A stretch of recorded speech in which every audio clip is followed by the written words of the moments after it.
¿Listo? Muy bien, muchas gracias. Pues vamos a iniciar. Este seminario es parte de la materia de restauración ecológica que se imparte en la licenciatura en biología y en la maestría del CIVIC. Y tenemos como invitado al doctor Luis Marín. Me voy a permitir leer una semblanza, una breve semblanza. El doctor Luis Marín estuvo más de 27 años en la UNAM, donde se jubiló como investigador titular C de tiempo completo. Al dejar la UNAM era nivel 3 del SNI, área uno. Publicó más de 70 artículos en revistas indexadas, incluyendo dos portadas en Nature y un artículo en Science. Cuenta con más de 5.800 citas según Google Scholar. Es miembro no activo de la Academia Mexicana de Ciencias, de la Academia de Ingeniería. En 2008 fundó Grupo JA, una empresa de consultoría en agua y medio ambiente. Grupo JA obtuvo el galardón de empresa mejor incubada en tecnología media en 2009. Fue una de las 30 promesas de Forbes México en el 2017 y 2023. Bayer obtuvo el segundo lugar en los premios Logra de la ONU por el proyecto Restauración Ecológica de Precisión, cuya autoría intelectual fue del Grupo JA y de SOS Plataforma de Proyectos. Actualmente continúa con su empresa y colabora con el CICI y con el CIVIC en las líneas de investigación de restauración ecológica de precisión con drones. Adelante, doctor Marín. Gracias. Muchas gracias, Valentina. Me da muchísimo gusto y quiero agradecer la invitación de la doctora Carrasco y del CIVI para platicarles un poco de lo que estamos haciendo. Un- un- una discusión que hemos tenido y seguiremos teniendo, seguramente sin llegar a un consenso, la doctora Carrasco y su servidor, es que ¿por qué no hablamos de los temas que son importantes para los biólogos y para los ecólogos? Qué es el porcentaje de la supervivencia y qué especies y muchas otras preguntas muy importantes para ellos cuando uno habla de restauración ecológica. Pero lo que yo le he tratado de decir y tratado de convencer sin éxito es que los ecólogos toman por hecho que se puede hacer la restauración usando drones. Y yo le digo que ahora, 6 años después, pensamos que sí, pero todavía hay mucho trabajo que hacer. Entonces, lo que les voy a presentar hoy fue el primer proyecto que hicimos con Eduardo Cota de SOS Plataforma de Proyectos y con ayuda de mucha otra gente, que también me da gusto ver, por ejemplo, que tenemos aquí a Juan Ulloa de Cementos Moctezuma. Eh, Quiero entonces reconocer a mucha gente, obviamente no son todos, pero, por ejemplo, Eduardo Cota, con quien he estado desarrollando estos proyectos, cuando después de este primer proyecto fuimos invitados para hacer otro proyecto de a 3 años, la doctora Carrasco, el doctor José de Ande del CIATEG, aceptaron formar parte de nuestro comité científico, haciéndonos muchas preguntas de las cuales 6 años después todavía no podemos responder, pero que le dieron mucho valor al proyecto y hoy empezaremos a ver un poco de ese avance. Gerardo Arroyo, que es nuestro piloto y el que hace toda la planeación de los vuelos. También quisiera reconocer aquí que el mes pasado Gerardo y la doctora Valentina presentaron dos pósters de este proyecto y la retroalimentación ha sido muy buena, y veremos muchas de esa retroalimentación del Congreso en el nuevo modelo que tenemos hoy de restauración ecológica con drones. Luis Uribe nos ha ayudado mucho también con los temas logísticos. Juan Ollúa de Cementos Moctezuma nos hizo una observación, bueno, nos ha hecho muchas observaciones que han mejorado el proyecto, pero una de las cosas que me llamaron mucho la atención fue alguna vez que platicaba con él y él me decía, doctor, con todo respeto, usted no puede plantear un proyecto de restauración ecológica a un año. Se está quedando corto. Y dice, y desde mi punto de vista lo debería de plantear cuando menos a 5 años y me dio todas sus razones y toda su explicación. Y han sido comentarios como esos que nos han ayudado mucho a empezar a entender más ampliamente lo que implica un proyecto de restauración ecológica sin entrar a los detalles de lo que es, digamos, la estrategia de mitigación, de restauración, sino más bien entender qué es lo que uno tiene que hacer, que los avances se miden a través del tiempo, son lentos, hay que evaluar cuáles son los cambios temporales, cuáles son los cambios espaciales. Entonces, hemos tenido la suerte de mucha gente que ha sido muy generosa con su tiempo y con nosotros. Un proyecto bien, un tema bien importante, y esto se lo digo principalmente a los alumnos que nos acompañan de la carrera de biología y de la maestría, es que esto nunca fue financiado, nunca fue un proyecto de investigación. Y ahorita que les enseñe lo de Oaxaca, les voy a enseñar.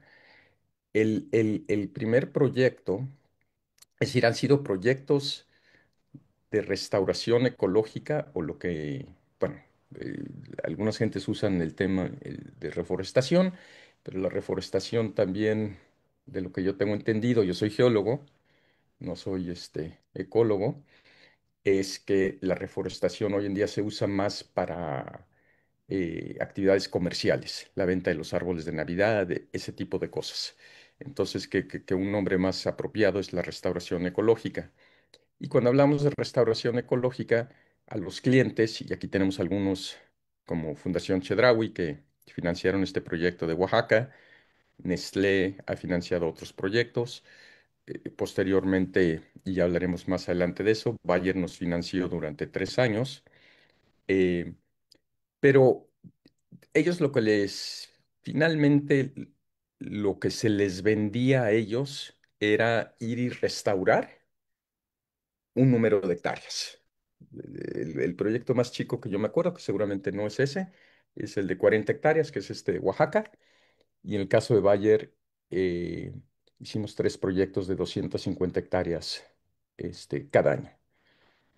Al día de hoy, yo calculo que ya hemos restaurado más de 1,000 hectáreas en Chihuahua, el Estado de México, Guerrero, Morelos, Oaxaca, Sinaloa, Yucatán y Veracruz.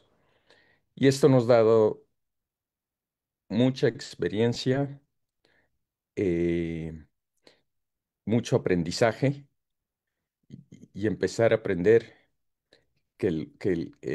cuáles son las variables críticas desde un punto de vista ecológico, como es la precipitación, la presencia de suelo, la masa forestal, si es que son bosques. El caso de Veracruz fue un área incendiada. Este, Aunque hoy principalmente les voy a presentar el proyecto de Oaxaca y unos ejemplos porque no tenía todo el detalle de Chihuahua. Si es de su interés, podríamos seguir estos seminarios y les podemos ir presentando los avances. Los resultados de este trabajo ya se presentaron en 3 congresos, uno internacional en los Estados Unidos y 2 nacionales que les decía el mes pasado en el Congreso Nacional. Bueno, también fue internacional, pero bueno, aquí en el Congreso Nacional de Restauración Ecológica. Y como bien lo dijo Valentina, en 2023, eh, Bayer obtuvo el segundo lugar en el premio Logra de Naciones Unidas por el proyecto Restauración Ecológica. Y si nosotros vemos por qué es importante para las empresas el tema de la restauración ecológica, les quiero dar un dato nada más de la FAO, que nos indica en su reporte de 2015 que en el periodo de 2010 a 2015 tuvimos una pérdida del orden de 3,3 millones de hectáreas al año de masa forestal. Entonces, que es urgente identificar, buscar maneras de subsanar o reforestar o restaurar estas masas forestales a nivel mundial y que se necesitarían. del orden de estar restaurando 350 millones de hectáreas hasta del año 2015 al 2030 para combatir el cambio climático. Entonces, estamos hablando de un tema fundamental para, para el ser humano y creo que de aquí vemos la importancia y por qué fue que Bayer fue reconocido con ese premio. Bueno, teniendo ya ese contexto, vamos a pasar. Eh, lo que nosotros estamos llamando la red SUAS, SUAS es Small Unmanned Aircraft Systems, drones, pero es un nombre más técnico en inglés. Este, todo esto empezó haciendo lo que en inglés se llama un proof of concept, que era una prueba piloto. Y la pregunta que nos hicimos es, ¿se pueden usar drones para hacer una restauración, para hacer una dispersión de semillas? Eh, pues en principio uno diría que sí, pero no estábamos seguros. Y ahí es donde empieza este proyecto en Oaxaca. ¿Qué cosas hemos aprendido desde entonces? Es que hay que hacer un análisis del paisaje ecológico y vamos a empezar a ver eso. Y al hacer eso, me voy a adelantar un poco, empezamos a encontrar que con algunas de las herramientas que son con las cámaras multiespectrales, nos dan mucha información, con lo cual podemos hacer un mejor análisis y empezar a hacer lo que nosotros llamamos tiros de precisión. Y entonces empezamos a ya no hablar de la dispersión de semillas o restauración ecológica con drones, sino restauración ecológica de precisión. Habíamos estado hablando, tratando de copiar otras cosas de la literatura de la ecológica, de quizás usar la clasificación de las unidades de gestión ambiental y seguimos trabajando un poco con esto para alimentar este mismo modelo. Eh, la pregunta que cada vez que hablamos de esto con gente que sabe como ustedes es cuál es nuestra estrategia de restauración ecológica, qué semillas usamos. Les decía que la supervivencia, muchas preguntas. Me temo que los temas 4 y 5 son de los que menos les voy a platicar hoy, aunque estamos empezando a trabajar en eso. Tenemos que resolver la pregunta de uno, 2, 3 y 5 antes de poder contestar la 4. Y por favor, para la gente que nos está viendo por Zoom, si tienen preguntas, si se las van poniendo en el chat, la doctora Valentina me va a hacer favor después de írmelo diciendo. Entonces, ¿qué implica eh, esto de restauración ecológica de presión con los drones? Bueno, básicamente es el uso de dos tipos de drones y la gente que ya ha adquirido drones eh, se ha dado cuenta que no es un tema tan sencillo volarlos. Yo alguna vez cuando tomé el primer curso de drones le pregunté al instructor, oye, ¿y tú ya has chocado un dron? Y su respuesta fue, Luis, si vuelas drones, la pregunta no es que si vas a chocar un dron, sino cuándo va a ocurrir eso. Eh, es todo un tema, no vamos a hablar de la parte legal, no vamos a hablar de la parte de seguridad, este, pero es un tema complejo. Digo, por supuesto que todo se puede aprender. Este, y aquí vamos a ver un poco de lo que se tiene que hacer. Pero bueno, usamos nosotros dos tipos de drones. Uno de ala fija, ahorita vamos a ver una imagen, que es como una avioneta chiquitita, que se llama un EV. Y usamos cuadrópteros, incluyendo el Phantom 4, el Mavic 3 Pro y el Matriz 600, todos ellos de la compañía de DJI. Ahorita vamos a ver algunas fotos y vamos a hablar. Los sensores que usamos son una cámara de alta resolución para el espectro visible, que es el RGB, una cámara multiespectral, que es para obtener las imágenes o los índices de vegetación que vamos a estar usando para nuestro análisis del paisaje. en combinación con las imágenes del espectro visible y una cámara Hasselblad que es algo nuevo que nos estamos empezando a- a dar cuenta de la importancia para este tipo de proyectos. También hubo una innovación muy importante por parte de unos ingenieros mexicanos que nos desarrollaron un dispersador de semillas. Y ahorita les cuento más. Entonces, cuando yo les decía, oigan, algunas gentes decían, es que esto sí se puede, hace 6 años no estábamos seguros. Aquí les pongo algunos de los ejemplos de los drones que les acabo de enseñar. Tenemos el IB en este de ala fija, que es en amarillo y negro. Eh, Aquí se le puede montar la cámara SODA o la cámara multiespectral. Abajo tenemos un Phantom, ese seguramente muchos de ustedes ya lo conocen. El Mavic con la cámara Hasselblad, que también es un dron común. Y del lado derecho tenemos estos, perdón, tres drones que tenemos del lado izquierdo. Estamos hablando, yo creo que el Mavic, perdón, el IBI pesará 400 gramos, 500 gramos, no llega a medio kilo, similar al Phantom 4 y similar al el Mavic Pro, yo creo que está un poquito menos de un kilo, porque ya con las baterías nuevas, este, ya pesa un poco más. Y tenemos el cuadróptero, el Matriz 600 que tiene una capacidad de carga de hasta 2 kilos. Aquí lo estamos viendo solo el dron, se le adapta ahí para cargar el dispersador. Y nuestro dispersador, el segundo dispersador que estamos usando, tiene una capacidad de llevar hasta 2 kilos de semillas. Este dron cargado tiene un peso al despegue de 15 kilos. Tenemos los cuatro drones un poco para ver el tema de escala. El IBI, este ya está, y este fue del proyecto de Veracruz, un área que les decía fue incendiada.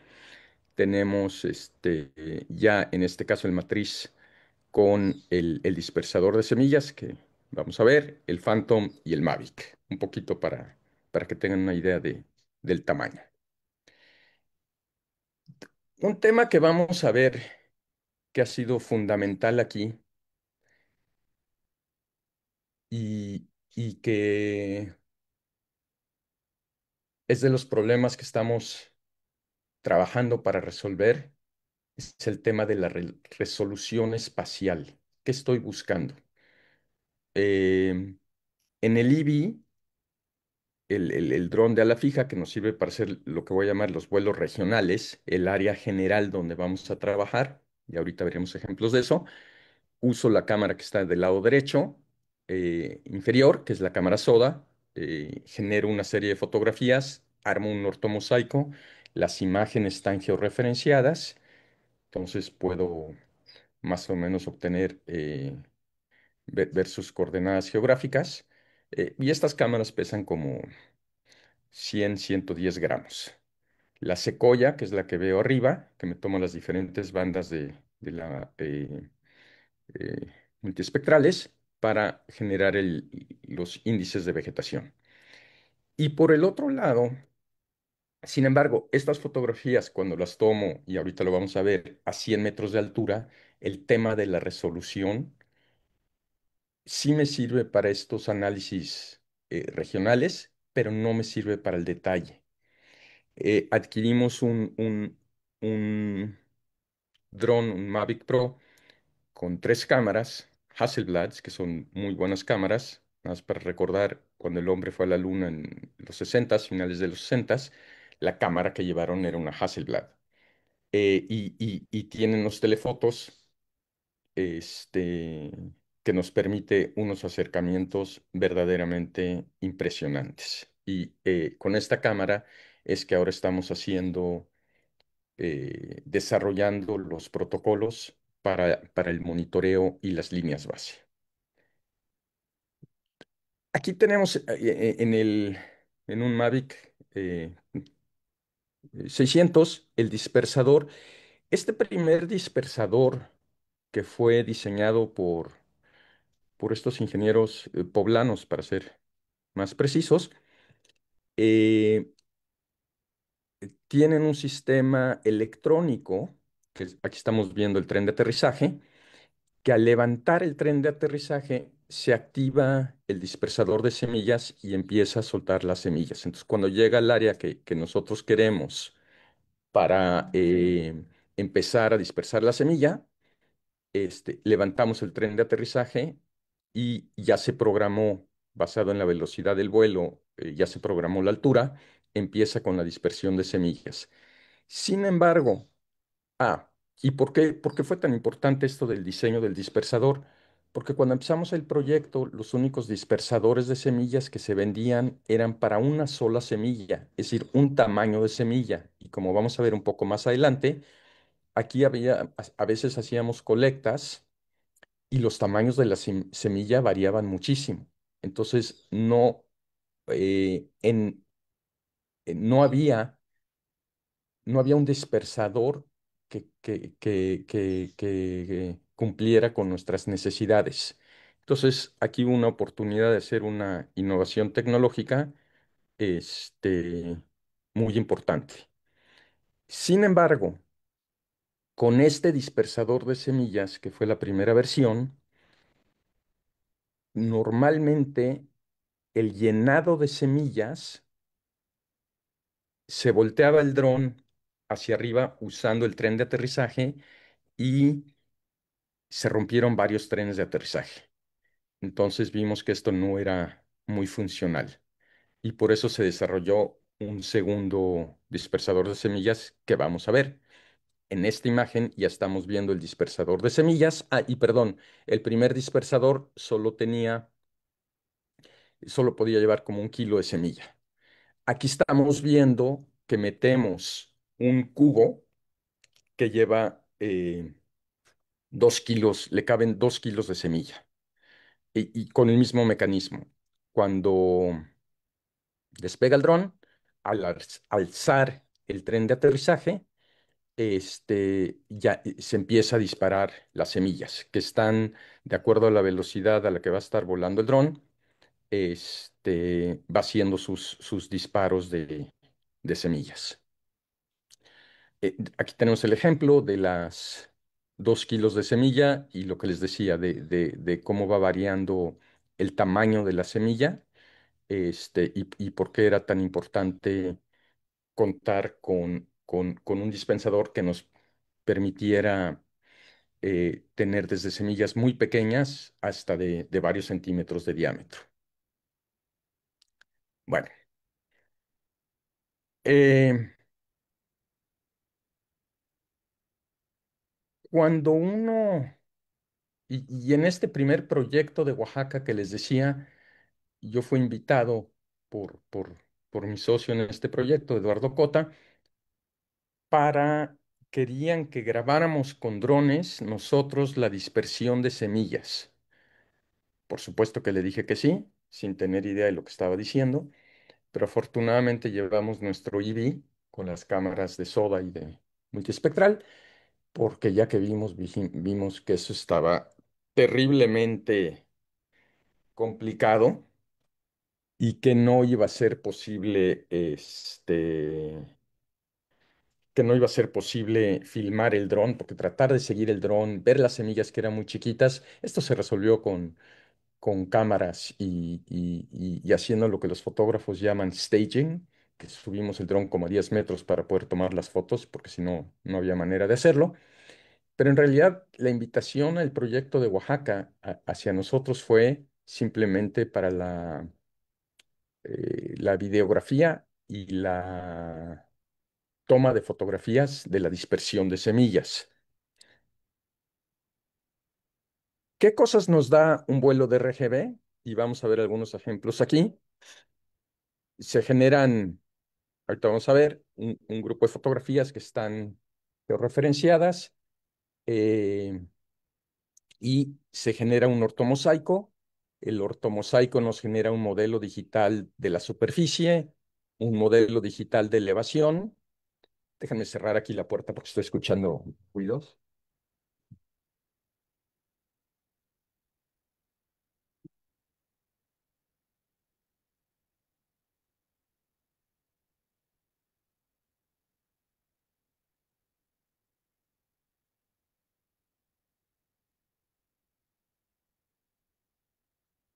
Y ahorita les mostraré algunos ejemplos. Ahora, bueno, ahorita tocaré el tema del ortomosaico rectificado. El modelo digital de elevación, que les decía que es la topografía, se vuelve muy importante en términos de logística, eh, porque se establecen campamentos base donde tenemos que llevar todo el equipo, baterías, baterías extras, fuente de poder para estar cargando las baterías, este, etcétera. Y bueno, las baterías, por ejemplo, el Matriz 600 nos duran como 20 minutos. Entonces no podemos estar muy lejanos a la zona donde vamos a dispersar las semillas. Si tenemos algunas restricciones importantes. El vuelo multiespectral nos permite generar uno de dos indicadores, el NDVI, que muchos de ustedes deben de conocer, Normalized Density Vegetation Index, usado mucho en imágenes de satélite para ver la eh, presencia o ausencia de clorofila como un indicador. Y se han generado otros indicadores que si tenemos mucho suelo, como el SABI, que es una modificación de este. Y un tema que mucha gente no reconoce o se le olvida es que es críticamente importante poder calibrar estas imágenes multiespectrales. Ahorita toco ese tema en un poco más de detalle. La gente que trabaja con el tema de sensores remotos habla de la resolución espacial y típicamente hablan del tamaño del píxel. El píxel, por ejemplo, de algunas imágenes de satélites de 5 metros, y eso lo que quiere decir es que cada 5 por 5 metros el satélite nos da un valor y eso será interpretado para la imagen que se esté usando. En el caso de los drones vamos a estar hablando de centímetros, pero aún a mí me cuesta mucho trabajo saber qué quiere decir que la resolución sea de 10 centímetros o de 5 centímetros. Lo puedo entender, pero no entiendo bien y eso lo vamos a ver en un momento. Con el tema de la resolución espacial, tenemos dos opciones. Si yo quiero cubrir un área grande, voy a hacer un vuelo alto. Quiero decirles que tengo algunas restricciones. Legalmente, solo puedo volar el dron hasta 120 metros arriba de la altura del terreno para no interferir con las actividades aeronáuticas. Pero va a ser un vuelo de baja resolución y ahorita vamos a ver. ¿Qué ventajas tiene? Bueno, que para cubrir un área designada lo puedo hacer con pocos vuelos. Quiere decir que esto es mucho más rápido, es de bajo riesgo. Y bueno, les mencionaba de mis restricciones de altura. Todo esto se tiene que hacer el análisis cuando se decide dónde se va a trabajar. Si por otro lado quiero cubrir un área baja, sí puedo obtener, y vamos a ver ejemplos de esto también, eh, puedo obtener imágenes de alta resolución, eh, generalmente va a ser de alto riesgo. ¿A qué me refiero a alto riesgo? Más probabilidades de que pueda chocar el dron. Este, pero para los proyectos, por ejemplo, de restauración ecológica ya a detalle, esta es la única manera de hacerlo. Entonces, aquí tenemos, cuando yo les hablo de la resolución de 10, de 20 centímetros por píxel. Aquí estamos viendo una imagen. Esta es una imagen de Chihuahua tomada a 100 metros de altura. eh, y puedo hacer todavía un poquito de acercamiento. Eh, sí me da una buena idea de lo que estoy viendo, pero no a nivel de poder tratar de identificar, por ejemplo, las especies que estoy viendo. Entonces sería un ejemplo de una imagen tomada a 100 metros y aquí tengo una imagen tomada a 30 metros. Y este es con la cámara normal del Mavic. Entonces, pero podemos ver que tengo mucho más detalle este, en la imagen con el Mavic. Les voy a enseñar, porque voy a hablar un poco de lo que propone la CONAMP para establecer la línea base. Y entonces lo que nosotros hicimos decir es, a ver, vamos a hacer nuestros vuelos con el Mavic Pro, con la cámara normal, a 20 metros de altura.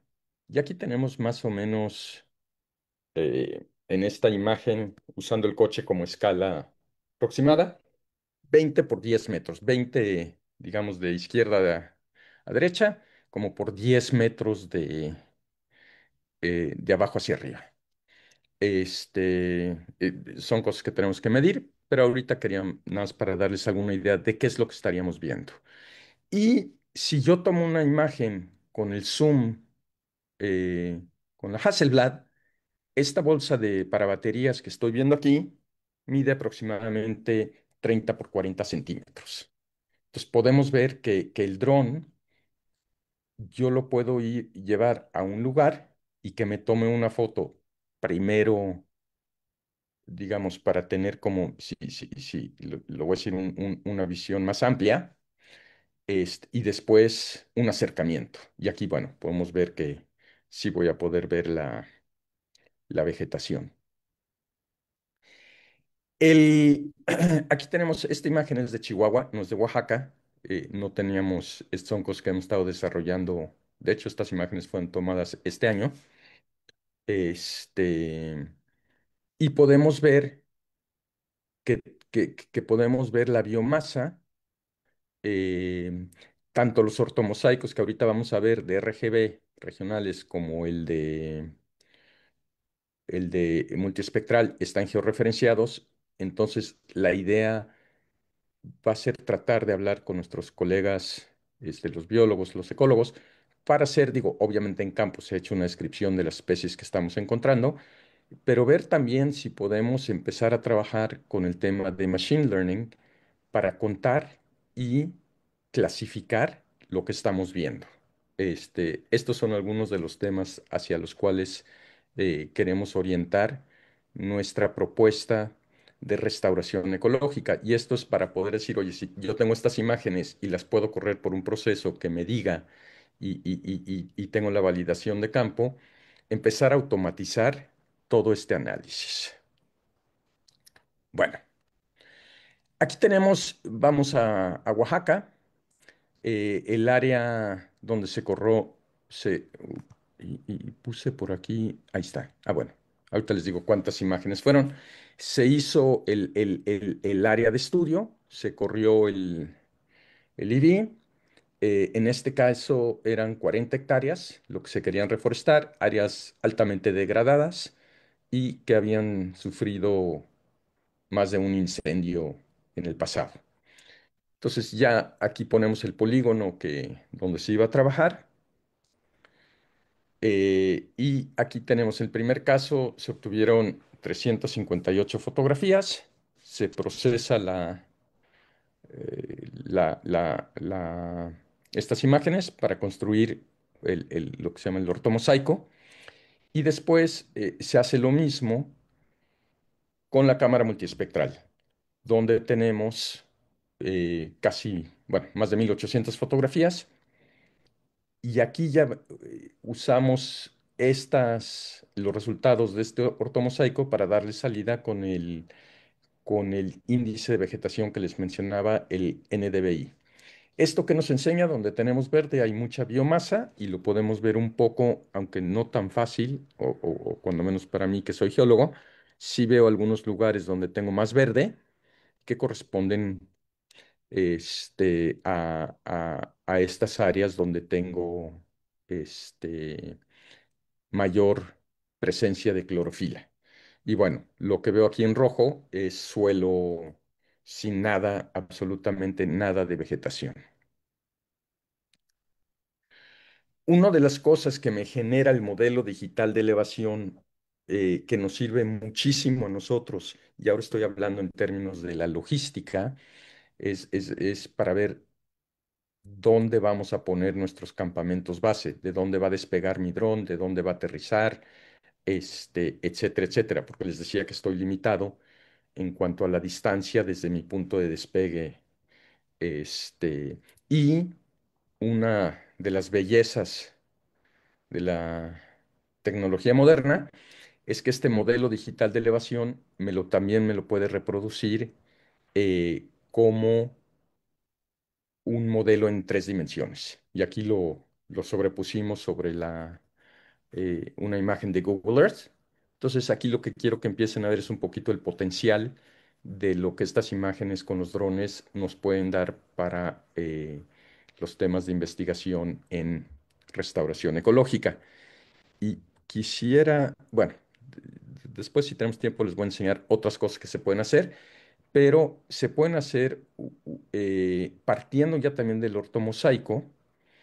Se pueden generar videos virtuales. Es decir, yo le puedo decir, hazme un vuelo yendo de este punto a este punto, a este punto, a este punto, a esta altura, y me permite tener una imagen del sitio, este, basados en este ortomosaico.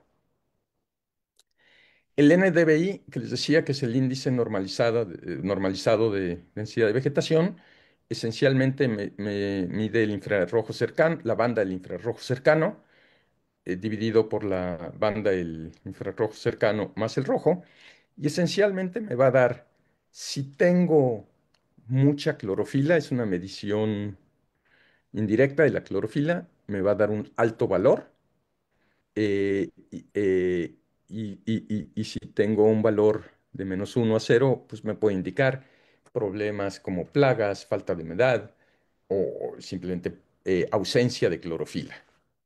Este, y les digo que esto ha sido venido usándose desde hace muchos años. Entonces, cuando nosotros vimos esta imagen del NDVI, dijimos, oye, originalmente eran 40 hectáreas y se había considerado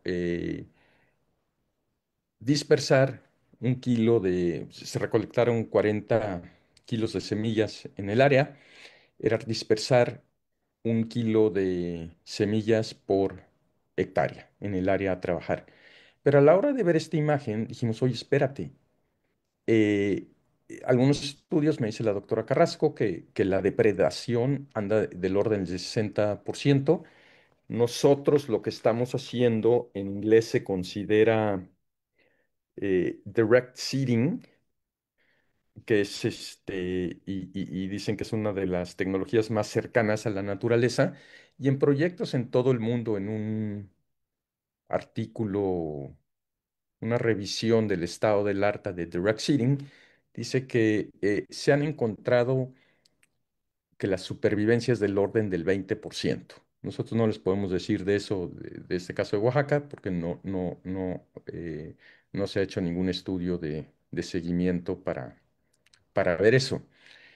Pero bueno, pero lo que vimos aquí es que el modelo se podría mejorar muchísimo si empezábamos a incorporar un poco de los conocimientos del área de los biólogos de la restauración ecológica y empezar a identificar áreas donde ya tenemos biomasa, donde podemos incrementar la conectividad, donde podemos conectar los fragmentos, este, porque vamos a tener mayores probabilidades de que las semillas que estamos dispersando puedan germinar y se puede ir restaurando el ecosistema. Y por el otro lado, que en las áreas donde tenemos suelo eh, y no hay nada de vegetación, tratar de no dispersar tanta semilla ahí porque las probabilidades de que la semilla ahí peguen son mucho más bajas. Les mencionaba a ustedes, y esto es críticamente importante, que cuando va a hacer uno un vuelo multiespectral, si no se calibra antes del vuelo, para las condiciones en las que se está haciendo el vuelo, las diferentes bandas, no podemos hacer estudios comparativos. Si yo regreso en un año y no calibré, voy a estar comparando naranjas con piñas.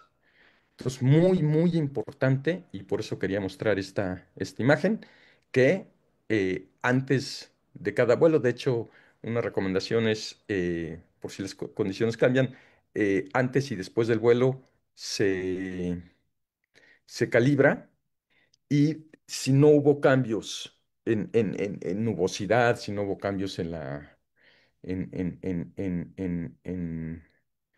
eh, la cantidad de luz solar que estábamos recibiendo, etcétera, etcétera, eh, eh, es indistinto cuál uso. Pero si no, es mejor tener opciones. Este, entonces, este tema, si les decía, es críticamente importante si uno va a querer darle este seguimiento a través del tiempo. Bueno, CONAMP nos pide para los proyectos sobre todo de la restauración o ecológica de bosques, establecer una línea base. Y esencialmente ellos proponen un número de muestreo por hectáreas a ser restauradas. Esto está diseñado para árboles. Nosotros en Chihuahua empezamos a trabajar con pastos y vimos que su metodología dejaba mucho de que, o bueno, tenía muchas áreas de oportunidad. Pero bueno, esto, dependiendo del lugar, como el que acabamos de ver de Oaxaca, requiere mucho esfuerzo para ir trasladarse a los lugares, hacer el levantamiento. De repente tenemos pendientes, entonces hasta la gente que va a hacer esta verificación corre cierto riesgo de resbalarse, de caerse. Eh, a veces tenemos accesibilidad, a veces hay lugares que no son fáciles de llegar a ellos. Por supuesto que nos sube los tiempos para hacer esta labor. En este caso les hablaba de 40 hectáreas, pero cuando eran proyectos de 250 hectáreas, pues estamos hablando de 6 veces más el área, entonces 6 veces más los puntos, sube los costos. Eh, y cosas, perdón, que también observamos es que no había, si no se marca el punto de la línea base y estoy hablando con una estaca, estoy hablando con algo que pueda ser permanente a través del tiempo, no tenemos la garantía de que si vamos con un GPS vamos a llegar al mismo punto, por temas que no voy a hablar aquí ahorita, pero tiene que ver con las constelaciones de los satélites y esto era, creo que era peor. Habría que revisar eso actualmente porque antes teníamos solo la constelación de GPS, que eran 24 satélites que le daban la vuelta al mundo. Hoy hay más de 200 satélites con el nuevo sistema GNSS, pero con los GPS podríamos tener un error si no teníamos una constelación adecuada de más o menos 15 metros en la horizontal. Entonces, si estamos levantando nuestra línea base y en cada punto es 1 metro a la redonda y estamos 15 metros, con 15 metros, hasta 15 metros de error, podríamos estar, aunque fuéramos con el GPS, según nosotros, al mismo punto, podríamos estar levantando una comparación de un lugar equivocado. Esto, sobre todo para pastos, les decía que no es apropiado. Entonces, nos dimos a la tarea de tratar de decir, ok, ¿cómo podríamos subsanar este tema? Y nuestra propuesta aquí, y ahora sí voy a hablar del ortomosaico rectificado, es si yo hago un levantamiento con dron hoy y no pongo puntos de control o no hago el levantamiento con lo que se llama RTK, que quiere decir un levantamiento en tiempo real cinemático, pongo una antena con una coordenada, esta antena se está comunicando con el dron, entonces le estoy dando coordenadas relativas a este punto, eh, me está corrigiendo y me va a dar más o menos 5 centímetros en la horizontal. Entonces tengo estas dos opciones. O hago un ortomosaico rectificado en el que pongo puntos de control, o vuelo para esta línea base, que es infinitamente más fácil, porque el ortomosaico rectificado implicaría poner puntos de control dentro de todo el área de estudio y volvemos a lo mismo. Hay que ir, hay que dejarlo medir, cuando menos 30 minutos por estación. No es, para este tipo de proyectos, el ortomosaico rectificado no es necesariamente la mejor opción. Pero si yo hago mi línea base, le doy las coordenadas y voy con un dron donde tengo la seguridad de que si regreso, ocupo el mismo punto de control para poner mi antena base y el dron se está comunicando todo el tiempo, sí tengo la garantía de poder estar tomando una fotografía del mismo lugar. En este caso estamos hablando de vuelos bajos. Nosotros estamos trabajando con vuelos a 30 metros o a 20 metros. 20 metros ya es más peligrosón, por lo que les decía, chocar contra eh, vegetación que entonces preferimos 25 o 30 metros. Y ahorita vamos a ver algunos ejemplos de eso. Antes de ver eso, entonces, ¿qué encontramos entonces cuando hicimos el análisis de paisaje? Y esto es lo que proponía algún colega en el Congreso Nacional de Restauración, que nosotros sin saber es lo que empezamos a hacer. En Oaxaca, entonces, ¿qué encontramos?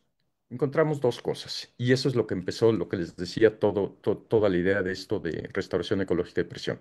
Las depresiones como arroyos secos tienen más biomasa que sus alrededores.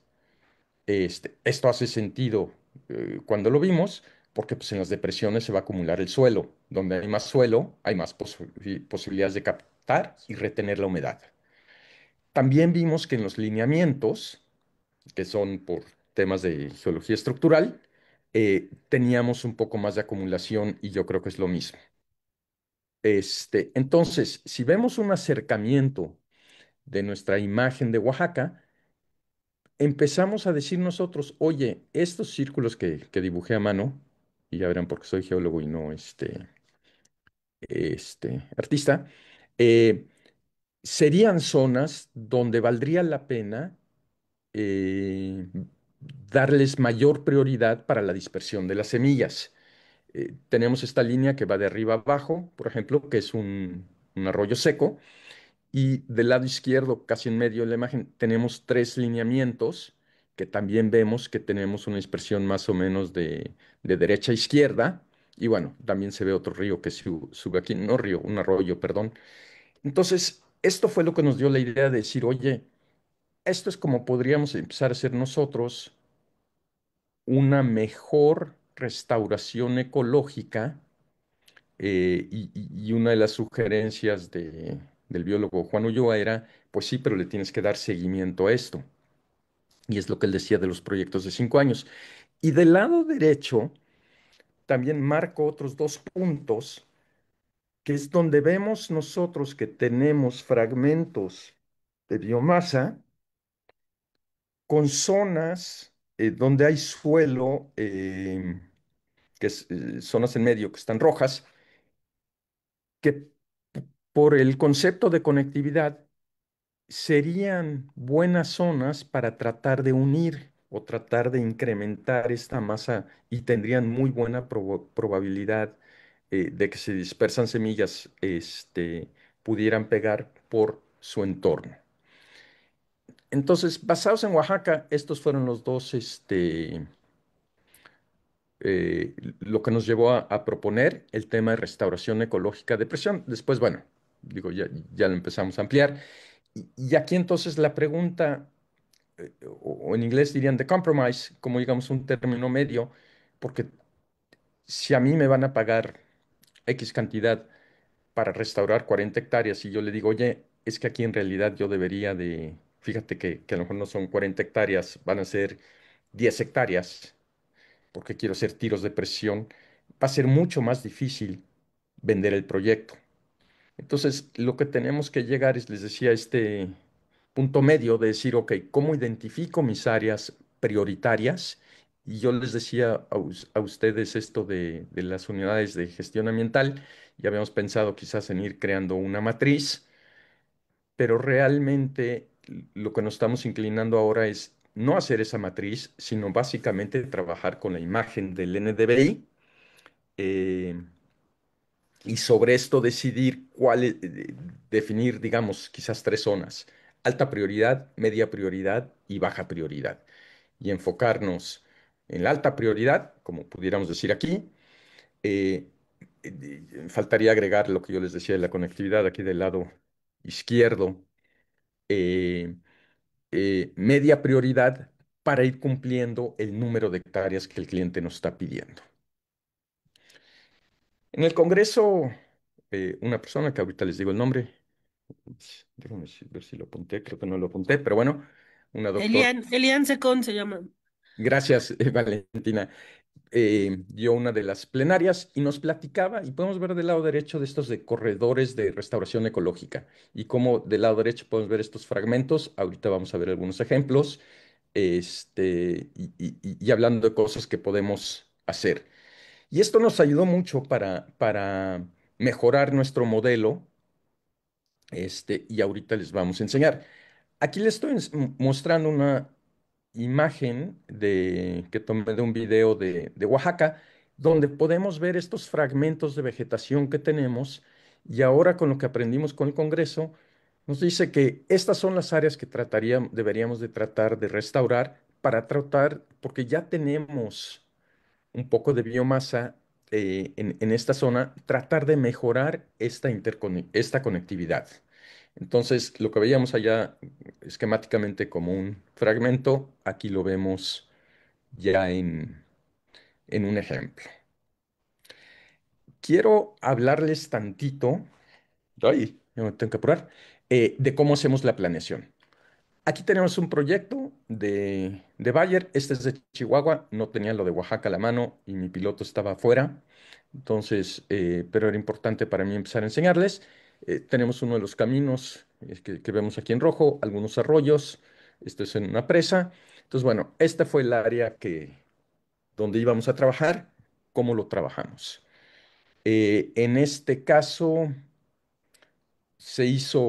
me estoy adelantando cosas, se hizo el análisis ya teniendo la imagen multiespectral, y para cumplir con el compromiso, que eran 250 hectáreas, escogimos estos polígonos que pueden ver ustedes aquí. Eh, en el primer caso, antes de lo anterior, pero bueno, hicimos 8 vuelos con el IBI, generamos el modelo digital de elevación, generamos el ortomosaico. Con la Sequoia hicimos 16 vuelos. Aquí pueden ver con los puntos de despegue y de aterrizaje del dron. Fueron casi 15,000 fotografías. Este, Se integraron los proyectos, eh, y eso es para obtener el NDVI, identificar las zonas donde queríamos hacer la dispersión de semilla. Aquí tenemos nuestra estación base, nada más para mostrarles un poco lo que les decía. Aquí Gerardo está preparando el IBI para despegar. Aquí ya estamos viendo, ya identificamos para este polígono desde qué punto, porque medimos distancias, lo que les decía, para poder hacer ya la dispersión con semilla. Les decía que tenemos 20 minutos. Se ha medido para estas semillas y a 50 metros de altura básicamente nos avienta semillas 30 metros a cada lado del dron. Entonces básicamente el dron vuela aquí lo podemos ver, para cada línea del dron nos está dispersando semillas a 30 metros a cada lado. Eh, esta es la planeación ya del vuelo con el Matriz 600 que se hace con la información anterior. Y estamos cubriendo entonces algunas de las áreas de particular importancia. Todo esto lleva un análisis y nosotros más o menos le dedicamos de 3 a 4 horas de planeación por cada hora de vuelo. Aquí está de vuelta, el dron a punto perdón, despegando. Adicional al tema de la logística de los vuelos, hay otros aspectos, y si fuera de su interés, le decía a la doctora Carrasco que podríamos invitar un día a Eduardo Cota para que les platique, pero tenemos los aspectos sociales, que incluye los permisos de los terrenos ejidales. A veces donde uno quiere trabajar no se puede por diferentes motivos. Están las autoridades municipales, este, a veces no tenemos acceso. En el caso nos dijeron que el terreno al que queríamos ir no nos convenía meternos ahí. Y como somos muy obedientes, decidimos hacerles caso. Por el otro lado, hay que consensar esto con los objetivos del cliente, que generalmente nos van a decir en qué ubicación geográfica quieren que se haga el proyecto, el número de hectáreas que quieren que sean restauradas. En el caso de un cliente, ya hablaremos de eso más adelante, el proyecto estaba enfocado a la agricultura y a la reducción de la erosión. Este, entonces, todo esto se tiene que integrar y planear cuando se está hablando del proyecto. En el caso de Oaxaca, la comunidad hizo la colecta de semillas, hizo algo de trabajo para beneficiar estas semillas también. En otros casos se han comprado las semillas, estoy viendo faltas de ortografía, pero bueno. Les decía que lo de la clasificación de uvas que habíamos pensado, creo que lo vamos a estar trabajando más con el NDVA. Bueno, y ahorita toco los otros dos temas rápido. Y ya me estoy yendo mucho más rápido porque ya veo que el tiempo se nos está acabando. Este, Habíamos pensado en hacer la clasificación de uvas en términos de parámetros ecológicos versus probabilidad de supervivencia. Creo que lo vamos a hacer, pero usando como base, les decía, el NDVI. Eh, lo que sí nos queda mucho más claro y sobre todo basado en lo del Congreso y lo que les habla a ustedes de estos fragmentos y esta conectividad, es que tenemos que hacer mucho más trabajo en el análisis del paisaje ecológico. Eh, Este es un tema complicado de transmitir porque al final los clientes lo que les interesa es el número, por ejemplo, de las hectáreas restauradas. Entonces creo que tenemos que llegar a un término medio. Pero bueno, las dos partes de la estrategia de restauración ecológica, que es donde mayores preguntas nos hacen, me da pena decirles que todavía no tenemos la respuesta. Y nos preguntaba la Bayer que cuáles eran nuestros indicadores de, de triunfo, de que el proyecto había sido un éxito o no. Y yo les decía, a ver, el proyecto que hicimos contigo fue para desarrollar el concepto y mejorar el concepto. No sabíamos si iba a funcionar o no. Hoy ya sabemos que funciona. Si quieres esto de los KPIs, con mucho gusto, pero necesitamos otro proyecto cuando menos a 3 años. No sabemos cada cuándo tendríamos que hacer las evaluaciones del NDVI, no sabemos qué cambios temporales hay. Mínimo tendrían que ser anuales en el mismo periodo en el que se hizo y tendrán que ser considerados con otras cosas. Hemos aprendido ya de problemas con el NDVI, entonces, por ejemplo, las condiciones atmosféricas lo pueden afectar mucho. eh, entonces, todavía hay trabajo que hacer para determinar cuáles serían los indicadores de que el proyecto ha sido exitoso o no. CONAFOR tiene toda una serie de indicadores que ellos sugieren. Algunos de ellos son reducción en la erosión, el porcentaje de suelo retenido, el incremento en la filtración del agua, si la calidad del agua ha mejorado, retención de carbono, y esto es solo para decir algunos, pero todavía no estamos ahí. Ahorita solo seguimos trabajando en lo que es la definición del proyecto de restauración ecológica. Y con eso termino y lo abro a las preguntas. Perdón, quería hacerlo un poquito más rápido, pero quedo atento a sus preguntas. Voy a dejar de compartir la pantalla. Y la presentación la tiene la doctora Valentina y con mucho gusto se las compartimos a quien ustedes gusten. Muy bien, muchas gracias. ¿Tienen preguntas aquí en la sala? Sí tienen, así es que háganlas. A ver, mientras estoy viendo aquí en el chat. Tu.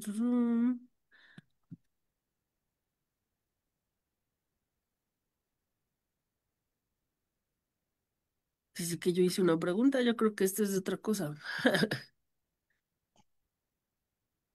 Sí, creo que de ahorita no hay preguntas en el chat. Tus alumnas Eduardo tienen... Cota, felicidades, muy buena presentación. Bien, no se preguntas, pero hay que acercarse. Le dices tu nombre y de qué grado eres. Aquí viene una alumna. Me parece muy bien.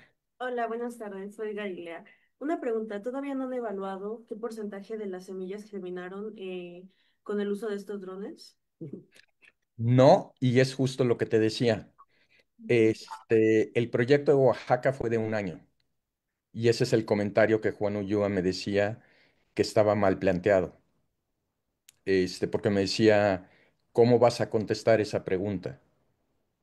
Cuando él me hizo la pregunta el comentario hace algunos años, este, pues me quedé pensando, tiene toda la razón.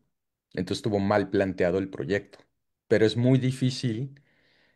Creo que en Oaxaca, no me acuerdo. En otros casos sí hemos Ay, regresado. perdimos tu audio. Ah, Nos quedamos en es muy difícil. Ah, es muy difícil, tenemos que convencer a la gente que les interesa estos proyectos, que tiene que ser un proyecto multianual. Entonces, el caso de Oaxaca fue un proyecto de un año. Ahí no tenemos información. En otros proyectos, por ejemplo, en el de Veracruz, sí hemos regresado y hemos hecho evaluaciones. Chihuahua también. Este, entonces, eso lo podremos contestar más adelante. Gracias. Claro. Eduardo Cota dice en el chat que sí tienen datos de germinación en otros proyectos, pero no nos ha dicho cuáles. O sea, qué porcentaje tienen. A ver si ahorita nos lee. Y en Facebook sí Ok. tienes preguntas, Antonio. Ay, ya me salí de las preguntas. Un momento.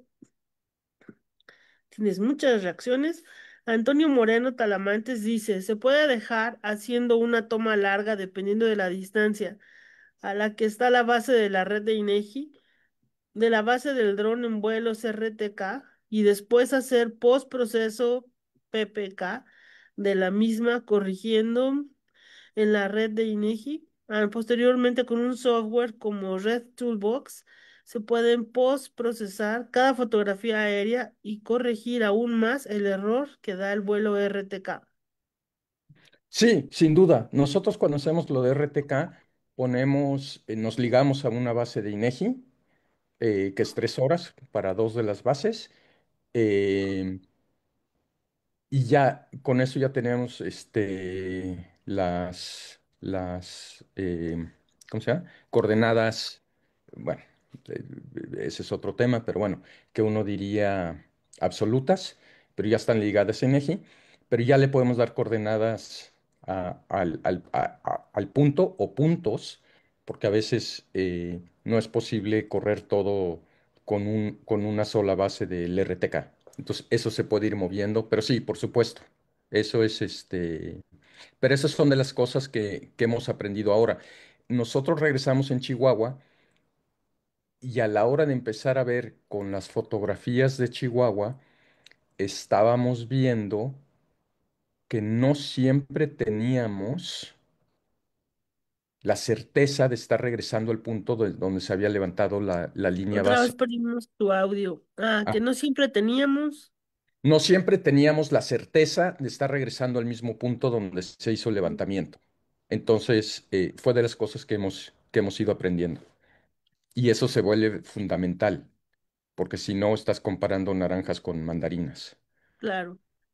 En el chat del Zoom, Eduardo Cota dice que un factor muy importante son las condiciones ambientales de los días siguientes a la dispersión. Si tienen algún dato de porcentaje de germinación o sobrevivencia, pues nos interesa saberlo. En el chat del Facebook, GL Salvador Hombre Libre, dice Salvador Gallaga, ¿qué parámetros climáticos toman en cuenta para efectuar la dispersión de las semillas? ¿Se ha evaluado el arrastre de las semillas por el arrastre de agua? No, a ver, y esa es, Salvador, esa es muy buena pregunta. El... En muchos de los proyectos ha sido un, no sé si la palabra correcta sea usar un pleito. Eh, Nosotros siempre hemos propuesto que el mejor momento para hacer la dispersión de semillas es justo antes de que empiece la época de lluvias o cuando está empezando, pero cuando está empezando, cuando ha caído la primera lluvia. No siempre se ha podido porque los tiempos de las empresas son sus tiempos. Este, Obviamente, si yo quiero hacer mi dispersión de semillas, por decir algo, primera semana de junio, eh, eso implica que tengo que tener el proyecto aprobado un mes antes, 6 semanas antes, para hablar con la comunidad, para hacer toda esa gestión, para hacer la colecta de semillas y a veces eh, pues podemos estar hablando ya del final de lluvias, cuando finalmente se dan los tiempos. Ha sido bien difícil a veces convencer a la gente de este tipo de cosas.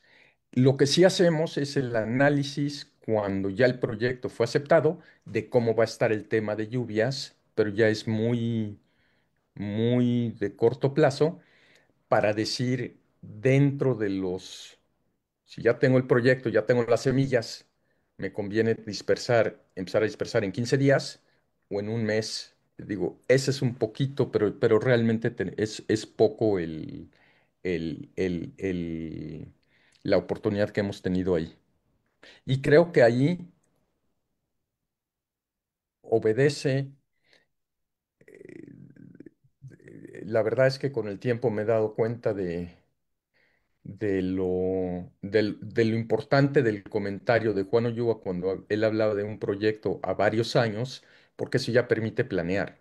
Si yo sé que voy a tener un proyecto a 3 años o a 5 años y que los recursos los voy a tener en tal o cual fecha, yo ya puedo ir adaptando las cosas para que salgan pues uno quisiera pensar con con una mejor con mayores probabilidades de impacto. También es bien importante mencionar, y yo creo que más adelante les podemos presentar esto, ahorita vimos un caso extremo de una zona muy árida, de unos suelos muy degradados. Eh, Valdría la pena que más adelante Eduardo Cota presentara el proyecto de Veracruz, donde estamos hablando de una zona con mucha precipitación. Es un área natural protegida del estado de Veracruz, muy buenos suelos, y la supervivencia fue brutal, muy diferente a este caso. Entonces, ya se podrían empezar a hacer algunas comparaciones de diferentes ecosistemas y en particular con lo que pregunta Salvador, de regímenes de precipitación. Eso es claramente uno de los parámetros, la presencia de suelo es otro de los parámetros críticos aquí, donde sí hemos tenido una supervivencia brutal, muy por encima de lo que uno esperaría de manera natural. Y adelantándome, yo creo que claramente esto de la restauración ecológica de presión, para el caso de incendios forestales, es una excelente opción para la restauración de esos suelos, porque ya tenemos las condiciones iniciales que uno quisiera tener.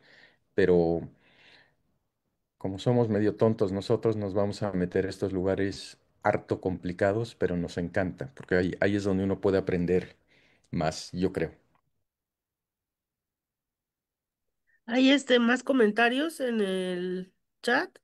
Eduardo Cota dice, los valores de sobrevivencia son diferenciales con respecto a las especies de semillas dispersadas. En Las Vigas, Veracruz, tenemos sobrevivencia de 2.500 árboles por hectárea al quinto año, pastizales de 5.000 ejemplares por hectárea. Dice, nuestra apuesta es que el 5% de las semillas germinen. Sabemos el factor de depredación y el enfoque es que la depredación disminuya también la presión sobre el banco de semillas natural y si que lo invitamos, con gusto nos platica. Alguien más pidió la palabra en el Zoom, pero ya bajó la mano, entonces no sé si quiere abrir su micrófono y preguntar. Y si no, ya no sé quién tenía la mano. O sea, aquí hay una pregunta, ¿no? A ver, ahí viene una pregunta de otra alumna de licenciatura.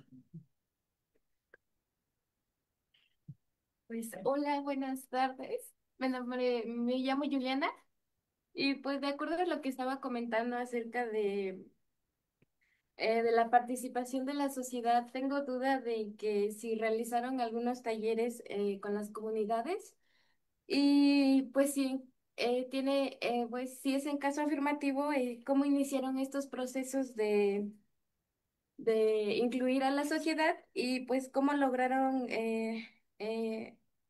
juntar esto junto al conocimiento que tienen las personas de acuerdo a su entorno natural? La respuesta a eso, sería mejor que inviten a Eduardo Cota, porque mi trabajo ha sido la parte de los drones, y Eduardo es el que ve la parte social. Sí se ha hecho, sí se hacen talleres, este, y Eduardo tiene mucha experiencia trabajando con las comunidades. Este, entonces yo creo, y por muchas razones, los dos consideramos que es una parte fundamental, pero yo solo te diría puras tonterías. Entonces mejor, te diría, aguántate con la pregunta y con mucho gusto te la contestamos pronto. A ver, otra vez. Muchas gracias. Claro. Yo tengo una pregunta. Ahora que estuvimos en el Congreso de Restauración Ecológica, nos dijeron que está la base de datos del SNIRA o SNIRA, del Sistema Nacional de Información para la Restauración Ambiental, y sé que está en marcha la construcción del séptimo informe de las acciones de restauración que está haciendo México, y este séptimo informe tiene su base abierta para que ONGs, empresas, puedan subir sus acciones de restauración para que podamos sumar hectáreas para el informe. Quiero saber si ustedes están inscritos en estas bases de datos nacionales y y saber cuál es su experiencia. No, por supuesto que no, pero me dijiste que tenemos hasta el domingo. Hasta el 30 de noviembre. Ah, 30 de noviembre. Ah, no, no, seguro que sí lo hacemos. Ok. Pensé que era 30 de... Ajá, pero 30 de Sí, noviembre. Ah, el domingo. Sí, sí, sí. ok. Sí, sí, sí nos vamos a inscribir. Por supuesto que sí. Este... Sí, por supuesto que sí. Sí nos comentaron que si no tenemos tiempo o suficiente información para contestar las 200 preguntas que tiene el informe, que al menos pongamos, que elijamos una de las áreas y pongamos el proyecto, quiénes son los actores, las hectáreas y son 4 unidades de las misiones o metas que creemos que nuestros proyectos atienden, ¿no? Entonces, si ahorita no hay tiempo de contestar todo lo que se pudiera contestar, que al menos pongamos una de las áreas para que aparezca en el informe y también para que toda la información que estamos generando como producto de las acciones de restauración tengan un enfoque de ecología de la restauración donde todas estas experiencias nos permitan diseñar nuevos experimentos y crear nueva información, ¿no? O sea, que todo el tiempo estemos generando información que sirva de base, ¿no? Y yo creo que este es un buen ejemplo porque estas primeras intervenciones que ustedes hicieron permiten mejorar la estrategia de restauración, ¿no? Sí, sí, sin duda, sin duda. Nada más que nos traes en soba, digo, en friega. Este, primero el congreso y ahora la plática, pero ya después de esto sí lo podemos empezar a subir. Muy bien. ¿Alguien más? ¿Algún comentario? Ah, aquí un alumno tiene una pregunta.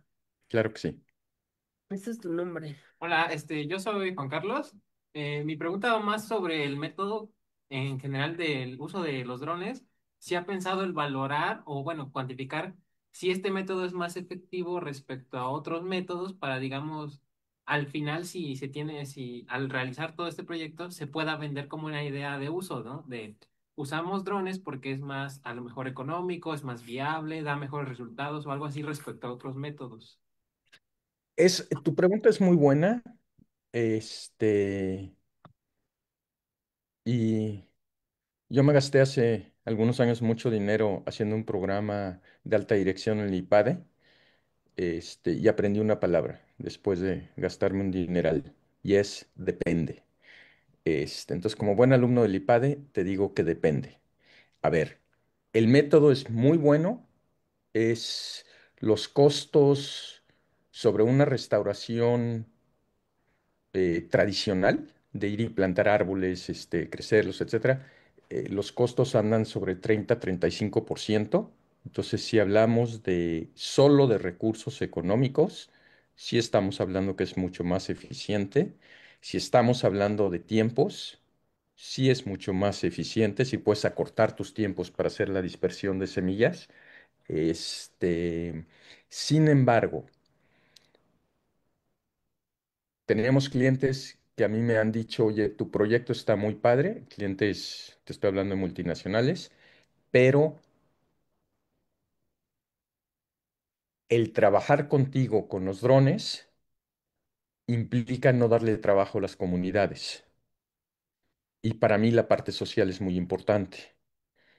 Entonces, ese dinero que yo me ahorraría, digo, yo se los podría contestar fácil, ¿no? Lo que te vas a ahorrar, el 65% que te vas a ahorrar, genera otros proyectos para la comunidad, ¿no? Pero bueno, no lo vieron así. Digo, uno le hace la lucha. Este, entonces, ese es, por eso te digo que depende. Habiéndote dicho eso, cuando tú tienes, y Oaxaca me encanta, porque nosotros donde llegamos con los vehículos, tuvimos que cargar la fuente de energía, la planta, teníamos que cargar el agua, teníamos que cargar los 40 kilos de semillas, es decir, la logística no fue fácil. Y el dron, por ejemplo, lo volábamos de un lugar al otro, pero había que llevar las otras baterías, sí era bastante trabajo ahí. El dron, por supuesto que te permite restaurar áreas con topografía abrupta que no vas a poder hacer fácilmente. Te permite, y ojalá y haya oportunidades pues, de exponerles, que Eduardo les exponga lo que vimos en Veracruz, porque te permite una respuesta rápida. Por ejemplo, cuando fueron los incendios en Veracruz, tú podrías estar ahí a los 15 días, al mes. Entonces sí te permite, sí tiene ventajas, creo yo. Y tampoco te estoy diciendo que esto debe ser, es que toda la restauración ya tiene que ser con drones. Absolutamente que no. Y creo que el mayor valor de lo que estamos desarrollando, y ya estamos trabajando en el primer artículo sobre este tema, es todo el análisis, toda la planeación, que esa puede servir independientemente que sea una restauración tradicional o una restauración con dron. El análisis del paisaje que se está haciendo sí puede ser usado por todos. Creo que ahí es la primera contribución que estamos haciendo, ¿no? Eh, También puede ser la diferencia si tienes una empresa que dice, oye, pues yo solo puedo poner 100,000 pesos para un proyecto de reforestación cuando el otro proyecto me va a costar medio millón, pues puede ser la diferencia de hacer algo o no hacer nada, ¿no? Entonces, tu pregunta es muy buena, pero no tiene una respuesta fácil. A mí me encantaría decirte que por supuesto que sí, que hicieras todo con nosotros, ¿no? Pero eso no sería honesto. Muchas gracias. Claro, En el chat, Eduardo Cota dice que ya se subieron las hectáreas a la base de datos del SNIRAB. Y aquí en el Zoom tenemos una mano levantada de Cadre México. Si puedes así. abrir tu micrófono y hablar, por favor. Gracias. Adrián, hola Adrián. Mu- Muchas gracias. Bueno, pues lejos de una pregunta, quiero informarles que tienen como ponente a un asesor técnico de la Fundación Rotaria que encabezamos y compartimos como parte de nuestro compromiso con nuestra sociedad. Él es muy humilde, pero yo sé que no lo va a decir él, pero lo voy a decir yo. Él está apoyando hoy a proyectos medioambientales y de cuidado del agua y de restauración, como hoy lo sabemos, a través de proyectos de gran impacto que financia la Fundación Rotaria. Eso es muy importante para nosotros que ustedes lo sepan y que sepan que hoy tenemos en Luis a una biblioteca mejor que todo lo que hoy vemos y sabemos de la famosa inteligencia artificial, ¿no? Creo que la mejor inteligencia artificial que podemos tener en vivo y en todo color es nuestro querido Luis. Mi Luis, felicidades, muchas felicidades a la UAM. Nosotros estamos aquí en Cuernavaca, Morelos también. Somos alrededor de 500 asesores técnicos de la Fundación Rotaria en el mundo y Luis es uno de ellos. Muchas felicidades a la Universidad del Estado y a mi querido Luis y un abrazo de todos los cadres de la Fundación Rotaria que celebramos verte bien, verte en pleno y verte sobre todo compartiendo sus conocimientos con nuestro presente de nuestro país y del mundo, que son nuestros jóvenes estudiantes. Muchas gracias. Muchas gracias, Adrián. Muy agradecido por tus comentarios y por tu amistad, como siempre. ¿Tienen más preguntas? ¿No? Bueno, Luis, pues te queremos agradecer mucho esta participación y ya habías presentado algo sobre drones en la UAM y había muchas preguntas y querían volverte a ver. Entonces, esta presentación queda en el Facebook del Civic y posteriormente se subirá al canal de YouTube del Civic. Entonces, podemos ver con calma o aprender más cosas y recordarles que todos los seminarios del Civic quedan grabados en los dos espacios para que puedan ir a ellos. Entonces, le damos un aplauso al doctor. Muchas gracias, muchas gracias. Y queda pendiente la parte más ecológica más adelante, porque pues nos interesa mucho también como biólogos tener ampliar nuestras habilidades laborales, ¿no? Valentina, a mí me gustaría también extender una invitación a tus alumnos a que tengamos igual en una de tus clases, que vayamos viendo con ellos y contigo, por supuesto, eh, qué proyectos se están haciendo para ver cómo podemos apoyar sus investigaciones, ya sea de tesis de licenciatura o de maestría, con el uso de los drones. Y te comentaba que sería de gran interés nuestro abrir la línea de investigación de la restauración ecológica con drones en tu centro y también comentarle a la gente que nos está escuchando que estamos por enviar un resumen extenso sobre este tema de restauración ecológica y que con mucho gusto se los compartimos. Somos muy abiertos. Este no es un conocimiento que nosotros nos estamos guardando, que estamos, todo lo contrario, como bien lo dijo Adrián. Y sí,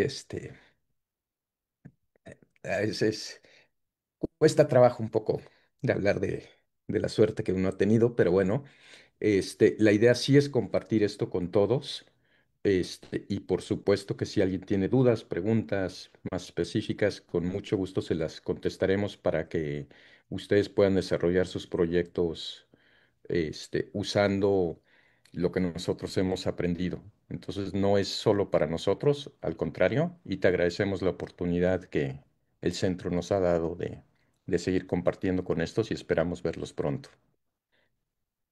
Muchas gracias, que todo siga bien y estamos en contacto. Bye. Gracias, Miguel. Gracias a todos por acompañarnos. Gracias.